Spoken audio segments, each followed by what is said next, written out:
പ്രിയമുള്ള മക്കളെ, എല്ലാവർക്കും പുതിയൊരു വീഡിയോയിലേക്ക് സ്വാഗതം.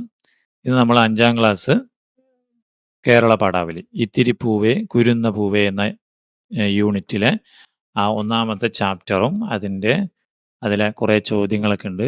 അതിൻ്റെ ഉത്തരങ്ങളും മറ്റു കാര്യങ്ങളും ഡീറ്റെയിൽ ആയിട്ട് സാർ ഈ വീഡിയോയിൽ പറയും.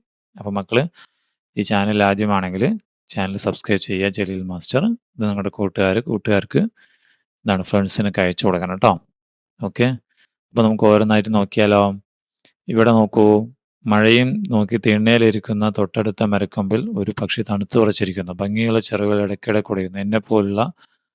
എന്നെപ്പോലെ മഴക്കാഴ്ച പക്ഷിക്കും ഒരു രക്ഷ തന്നെ. ഇതിൽ എന്തെല്ലാം കാഴ്ചകളാണ് നിങ്ങൾക്ക് ഇഷ്ടമായി? ചുവടെ എഴുതി നോക്കൂ. മഴവെള്ളം മണ്ണിൽ മറയുന്നു, ഒരെണ്ണം കൊടുത്തിട്ടുണ്ട്. ബാക്കിയൊക്കെ എന്താ എഴുതാം നിങ്ങൾക്ക്? എന്തെഴുതാം? ഇവിടെ നമുക്കൊരു മഴവെള്ളം മരത്തിന്റെ ഇലകളിൽ തട്ടി താഴെ വീഴുന്നു. ഒരു നല്ല കാഴ്ച അല്ലേ? വെളിച്ചത്തിൽ തിളങ്ങുന്ന മഴത്തുള്ളികൾ, മഴവെള്ളത്തിൽ ഒഴുകിപ്പോകുന്ന കുഞ്ഞിലകൾ, ഭംഗിയുള്ള ചിറകുകൾ കൊടിഞ്ഞ മരക്കൊരുമ്പിലിരിക്കുന്ന പക്ഷി. അല്ലേ? ഇതൊക്കെയാണ് അതിൽ മനോഹരമായ കാഴ്ചകളായിട്ട് നമുക്ക് എഴുതാൻ പറ്റുക. ഇനി പ്രകൃതിയിലെ ജീവജാലങ്ങൾ മണ്ണിനെ ആശ്രയിച്ചാണ് കഴിയുന്നത്. ആ മണ്ണ് എന്തെല്ലാം സ്വപ്നങ്ങൾ കാണുന്നുണ്ടാവും എന്ന് പറയാൻ പറ്റുമോ? പുതുമയുടെ നനവ് ചെന്നപ്പോൾ ഒളിച്ചുകിടന്ന വിത്തുകൾ ഓരോന്നായി മുളപൊട്ടുന്നതും, കരിഞ്ഞുണങ്ങിയ മരങ്ങളും ചെടികളും പുതുജീവൻ ലഭിച്ചുണരുന്നതും, ഉണങ്ങിയ കൊമ്പിലാകെ തളിരുകൾ ഉണ്ടാകുന്നതുമെല്ലാം മണ്ണ് സ്വപ്നം കാണുന്നുണ്ടാവും. ഇതാണ് ഉത്തരമായിട്ട് എഴുതാൻ പറ്റുക അല്ലേ? തന്നിൽ വേരുറപ്പിച്ചു നിൽക്കുന്ന സസ്യങ്ങളിലേക്ക് പൂക്കളും കായ്കളും നിറയുന്നതും, അവ ഭക്ഷിച്ച് കിളികളും മറ്റു ജീവികളും ആനന്ദനൃത്തം ചെയ്യുന്നതുമെല്ലാം മണ്ണ് സ്വപ്നം കാണുന്നുണ്ടാവും. അല്ല മക്കളെ? അടുത്ത എന്താണ്? ഒരു പദ്യം അല്ലേ, മണ്ണിന്റെ കിനാവുകൾ. ഈ പദ്യത്തിലെ ചോദ്യങ്ങൾ പി മധുസൂദനൻ അവരുടെ പദ്യം. ഇവിടെ നോക്കൂ, ഈണത്തിൽ ആദ്യം എല്ലാവരും ഈ കവിത മൗനമായി രണ്ടോ തവണ വായിക്കുക. ഇനി ചെറിയ ഗ്രൂപ്പുകളായി കവിതയ്ക്ക് ചേരുന്ന ഈണത്തെ ചൊല്ലി അവതരിപ്പിക്കുക. ഓരോ ഗ്രൂപ്പിന്റെയും അവതരണം മറ്റു ഗ്രൂപ്പുകൾ ശ്രദ്ധിച്ച് വിലയിരുത്തുക. അപ്പോൾ ഇതിങ്ങനെ അവതരണം നടന്നിട്ടുണ്ടാവും അല്ലേ? ഇനി പൂക്കളെ പരിചയപ്പെടാം. കവിതയിലെ എന്തെല്ലാം പൂക്കളെ കുറിച്ചാണ് പറഞ്ഞിരിക്കുന്നത്? അവയുടെ വർണ്ണചിത്രം ചുവടെ കൊടുത്ത കളങ്ങളിൽ പേര് വെച്ച് എഴുതാനാണ് അല്ലേ? ഏതൊക്കെ പൂക്കൾ ഉണ്ടായിരുന്നു?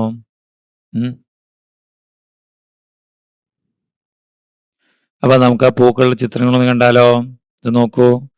ഇതാ മുക്കുറ്റി, തുമ്പ, ജമന്തി, കോളാമ്പി, വാടാമുല്ല, പനിനീർ പൂവ്, മുല്ല, കൃഷ്ണകിരീടം. ഇതാണ് ചിത്രങ്ങൾ. ആ ചിത്രങ്ങൾക്ക് നിങ്ങൾ വരച്ച് കളർ കൊടുക്കാനാണ് പറയുന്നത് കേട്ടോ. ഓക്കെ, ഇനി അടുത്ത ചോദ്യം എന്താണ്? പൂക്കളുടെ പേരുള്ള ഗ്രൂപ്പുകളായി മാറാൻ നിങ്ങൾക്ക് ലഭിച്ച പൂവിനെ കുറിച്ച് കവിതയിൽ പറഞ്ഞിട്ടുള്ള വരികൾ കണ്ടെത്തി അവതരിപ്പിക്കുക. അവയുടെ സവിശേഷതകളും അവതരണത്തിൽ ഉൾപ്പെടുത്തണം. അപ്പോൾ എന്താണ് അതിൻ്റെ വരികൾ കണ്ടെത്തണം, എന്താണ് ആ പൂക്കളുടെ പ്രത്യേകതയും പറയണം. അപ്പോൾ നോക്ക്, വരി ആദ്യത്തെ ഏതാണ്? മുക്കുറ്റി. പൊൻവയിൽ കുരുത്ത മുക്കുറ്റി എന്നാണ് പദ്യത്തിലെ വരി. ഗ്രൂപ്പ് മുക്കുറ്റി. നക്ഷത്രം പോളകളുള്ള കുഞ്ഞു പൂക്കളായി മുറ്റത്തും തൊടിയിലുമൊക്കെ ഞങ്ങൾ ഓണക്കാലത്ത് വിരിഞ്ഞു നിൽക്കും. ദശപുഷ്പങ്ങളിൽ ഒന്നാണ് ഞാൻ. തുമ്പ, പൂനിലാവ് തോർന്ന പൂത്തുമ്പകൾ. നാട്ടിൻപുറങ്ങളിലെല്ലാം സാധാരണയായി ഞങ്ങളെ കാണാം. വെളുത്ത നിറമാണ് ഞങ്ങൾക്ക്. ഓണപ്പൂക്കളത്തിൽ ഏറ്റവും പ്രാധാന്യം ഞങ്ങൾക്കാണ്. ഞങ്ങളുടെ ഇലയും വേരും പൂവുമെല്ലാം ഔഷധമാണ്. അങ്ങനെ എഴുതാം തുമ്പയെക്കുറിച്ച് കേട്ടോ. പിന്നെ ഏതാ? ജമന്തി. സന്ധ്യ നെയ്തെടുത്ത് ലാലിച്ചതിൻ ചന്തമാകെ പകർന്ന ജമന്തികൾ. ഗ്രൂപ്പ് ജമന്തി. വെള്ള മഞ്ഞ നിറങ്ങളിലാണ് സാധാരണ ഞങ്ങളെ കാണാറുള്ളത്. ഞങ്ങൾക്ക് നല്ല മണമുണ്ട്. മാല കെട്ടാനും ഓണപ്പൂക്കളത്തിനുമെല്ലാം ഞങ്ങൾക്ക് വലിയ പ്രാധാന്യമുണ്ട്. പിന്നെ ഏതാ? കോളാമ്പി. മഞ്ഞ നക്ഷത്രം എന്നാൽ വേലിയിൽ മഞ്ഞ് നിറഞ്ഞ വിരിഞ്ഞ കോളാമ്പികൾ. ഗ്രൂപ്പ് കോളാമ്പി. പൂന്തോട്ടങ്ങളിലും പാതയോരങ്ങളിലുമൊക്കെ പുഞ്ചിരി തൂകി നിൽക്കുന്ന ഞങ്ങളെ നിങ്ങൾ കണ്ടിട്ടില്ലേ? എല്ലാ ദിവസവും ഞങ്ങൾ പൂക്കും. ചില്ലകളുടെ അറ്റത്ത് കുഴലാകൃതിയിലാണ് ഞങ്ങൾ ഉണ്ടാകുന്നത്. അടുത്ത പൂ പനിനീർ മലരുകൾ. അതിനെക്കുറിച്ച് പറയുന്ന വരി ഇതാണ്: കാറ്റിലേക്ക് സുഗന്ധമൊഴുകും, ചേറ്റിൽ നിൽക്കും പനിനീർ മലരുകൾ. നല്ല സുഗന്ധവും ഭംഗിയുമുണ്ട് ഞങ്ങൾക്ക്. മഞ്ഞ, ചുവപ്പ്, റോസ്, വെള്ള നിറങ്ങളിൽ പല നിറങ്ങളിൽ ഞങ്ങളിലുണ്ട്. പനിനീർ ഉണ്ടാക്കുന്നത് ഞങ്ങളിൽ നിന്നാണ്. കുരുകുത്തിമുല്ല. രാത്രി പെറ്റ കുരുകുത്തിമുല്ലകൾ എന്നാണ് പദ്യത്തിലെ വരി. ഇപ്പോൾ ഗ്രൂപ്പ് കുരുകുത്തിമുല്ല എങ്ങനെയാവും? ഞങ്ങൾ രാത്രിയിൽ വിരിയുന്ന മണമുള്ള പൂക്കളാണ്. ശലഭങ്ങളെ ആകർഷിക്കാനാണ് വെളുത്ത നിറവും നല്ല സുഗന്ധവും ഞങ്ങൾക്കുള്ളത്.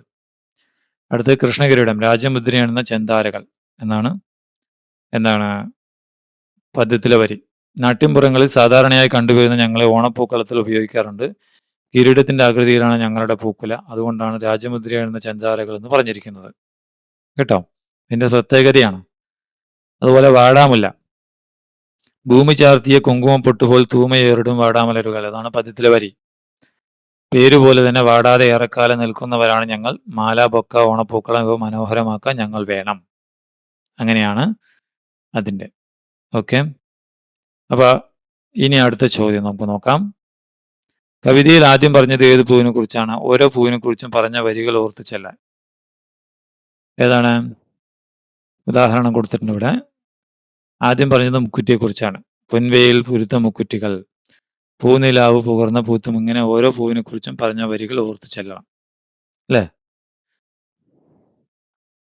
ഇനി പൂക്കളോടൊപ്പം. പൂക്കൾ മണ്ണിന്റെ യോമൽ കിനാവുകൾ. പൂക്കൾ ജീവന്റെ പ്രതീക്ഷ. പൂക്കളെ കുറിച്ച് കവിതയിൽ പൊതുവായി പറയുന്ന കാര്യങ്ങൾ കണ്ടെത്തിയെത്തണം. എന്നാണ് പൊതുവായി പറയുന്നത്? ഒരു മാതൃക. പലതരത്തിലുള്ള പൂക്കളെക്കുറിച്ചും വർണ്ണനകളോടെയാണ് കവിത തുടങ്ങുന്നത്. പിന്നീട് പൂക്കളുടെ മഹത്വം വഴുത്തി പാടുന്നു. എല്ലാ ദിവസവും എത്രയോ പൂക്കളാണ് ഭൂമിയുടെ മക്കളായി പിറക്കുന്നത്. ആ മക്കളെക്കുറിച്ചെല്ലാം അമ്മയായ ഭൂമിക്ക് ഏറെ സ്വപ്നങ്ങളുണ്ട്. ചില പൂക്കളുടെ കണ്ണുകളിൽ നീലാകാശമുണ്ട്. മറ്റു ചില പൂക്കൾ വെള്ളത്തുള്ളികൾ കൊണ്ട് മാല ചാർത്തുന്നു. ചില പൂക്കൾ ഏത് ചൂടിലും വാടാതെ നിൽക്കുന്നു. ഏതിരുട്ടിലും പുഞ്ചിരിക്കുന്ന പൂക്കളുമുണ്ട്. പൂക്കൾ നമ്മെ ജീവിക്കാൻ പ്രേരിപ്പിക്കുന്നു. സ്നേഹത്തിന്റെയും പ്രതീക്ഷയുടെയും പ്രതീകമാണ് പൂക്കൾ. അങ്ങനെ എഴുതാം നമുക്ക്. ഓക്കെ. അതാണ് 5ന്റെ ഉത്തരമാതൃക. ഇനി 6ാമത്തെ ചോദ്യം. പൂക്കളും നമ്മളും. നീലവാനം മിഴികളിലുള്ളവർ, നീർക്കണങ്ങളാൽ മാല ചാർത്തുന്നവർ, ഏത് ചൂടിലും വാടാതെ നിൽപ്പവർ, ഏതിരുട്ടിലും മന്ദഹസിപ്പവർ. ഈ വരികളിൽ പൂക്കളുടെ സവിശേഷതകൾക്കൊപ്പം മറ്റെന്തെല്ലാം കാര്യങ്ങളാണ് പറയാനുള്ളത്? ചർച്ച ചെയ്ത് കുറിപ്പ് തയ്യാറാക്കണം. പൂക്കളെക്കുറിച്ച് വേറെന്തൊക്കെ പറയുന്നുണ്ട്? നീലവാനം മിഴികളിലുള്ള പൂക്കളുണ്ട്. നിറം, വിശാലത, ഭംഗി എന്നിവയാണ് നീലവാനത്തിന്റെ സവിശേഷതകൾ. എല്ലാം കാണാനും അറിയാനുമുള്ള കുട്ടികളുടെ കൗതുകവും അത് നൽകുന്ന സൗന്ദര്യവുമാണ് നീലവാനം മിഴികളിലുള്ളത് എന്നതുകൊണ്ട് അർത്ഥമാക്കുന്നത്. മഞ്ഞുതുള്ളികൾ വീണ് കിടക്കുന്ന പൂക്കളുടെ ഭംഗിയാണ് നീർക്കണങ്ങളാൽ മാല ചാർത്തുന്നവർ എന്ന വരികളിലുള്ളത്. സങ്കടകരമായ സാഹചര്യങ്ങളിലൂടെ കടന്നുപോകുന്ന കുട്ടികളെക്കുറിച്ചാണ് ഇവിടെ സൂചന. ഏത് ചൂടിലും വാടാതെ നിൽക്കുന്ന പൂക്കളുണ്ട്. അതുപോലെ ഏത് പ്രതിസന്ധിയിലും തളരാതെ കരുത്തോടെ നിൽക്കുന്ന മനുഷ്യരുണ്ട്. ഇരുട്ടിൽ പുഞ്ചിരി തൂകി നിൽക്കുന്ന പൂക്കളെക്കുറിച്ചാണ് അടുത്ത വരിയിൽ കവി പറയുന്നത്. ഏത് ദുഃഖത്തിനിടയിലും ജീവിതം വഴിമുട്ടി നിൽക്കുമ്പോഴും ചിരിയിലൂടെ അതിനെ മറികടക്കുന്നവരെക്കുറിച്ചാണ് ഈ വരികളിൽ പറയുന്നത്. പൂക്കളുടെ പ്രത്യേകതകൾ മനുഷ്യരിലും കണ്ടെത്തുകയാണ് കവി. ഓക്കെ. ഇനി അടുത്ത ചോദ്യം. ആസ്വാദനക്കുറിപ്പ്. മണ്ണിന്റെ കിനാവുകൾ എന്ന കവിത ഇഷ്ടമായല്ലോ. നിങ്ങൾ മനസ്സിലാക്കിയ കാര്യങ്ങൾ ഉൾപ്പെടുത്തി താഴെ കൊടുത്ത മനോപടം പൂർത്തിയാക്കണം. ഏതാണ്? കവിയെക്കുറിച്ച് വേണം. സമാനാശയമുള്ള മറ്റ് കവിതകളിലെ വരികൾ, നിങ്ങൾക്കിഷ്ടപ്പെട്ട വരികൾ, കവിതയുടെ പേര്, സവിശേഷ പദങ്ങളും പ്രയോഗങ്ങളും, പ്രധാന ആശയങ്ങൾ.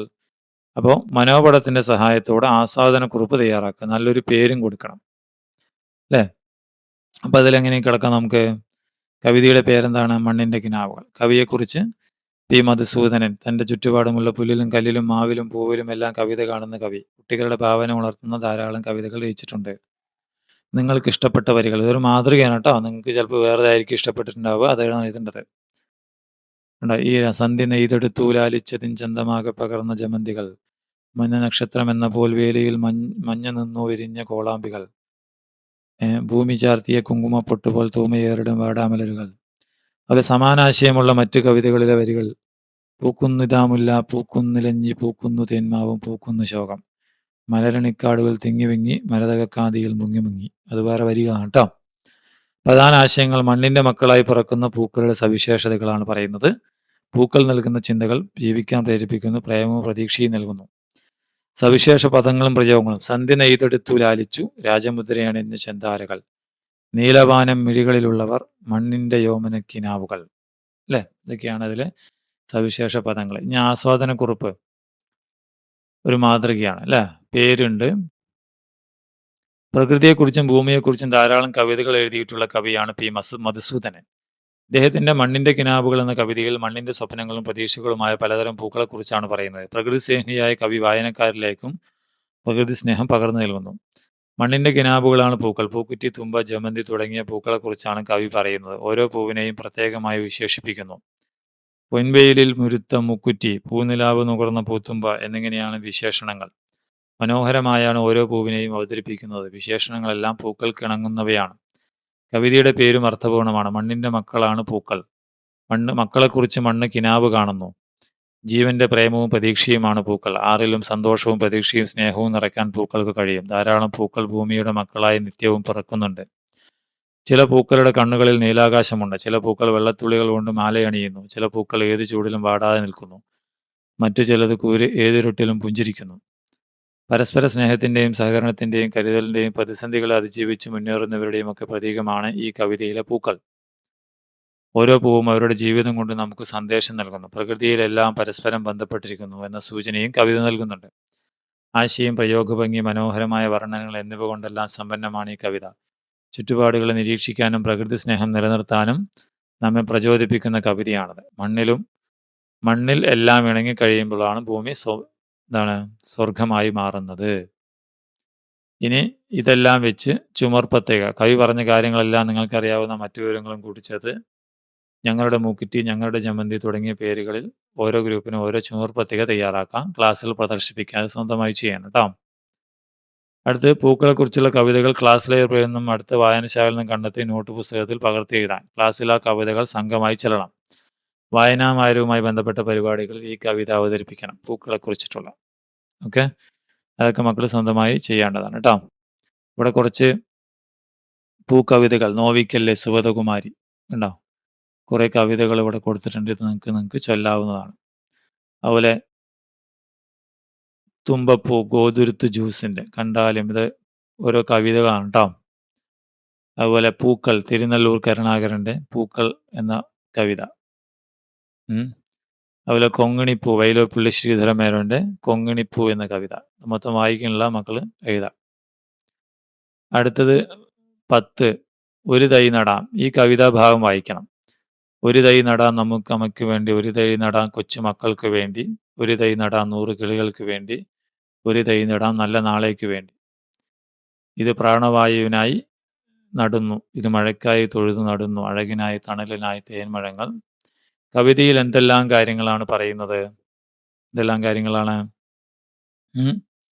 സുഗതകുമാരി എഴുതിയ മനോഹരമായ കവിതയാണ് ഒരു തൈ നടാം. തൈ നടുന്നതിൻ്റെ പ്രാധാന്യത്തെക്കുറിച്ചാണ് ഇതിൽ പറയുന്നത്. അമ്മയ്ക്ക് വേണ്ടി നമുക്കൊരു തൈ നടാം, കൊച്ചുമക്കൾക്ക് വേണ്ടി തൈ നടാം, 100 കിളികൾക്ക് വേണ്ടി തൈ നടാം, നല്ല നാളേക്ക് വേണ്ടി ഒരു തൈ നടാം. അമ്മയ്ക്ക് വേണ്ടി എന്ന് പറയുമ്പോൾ അമ്മയും ഭൂമിയും കടന്നു വരും. വരാൻ പോകുന്ന തലമുറകൾക്കായി ഇന്ന് നാം തൈകൾ നടണം.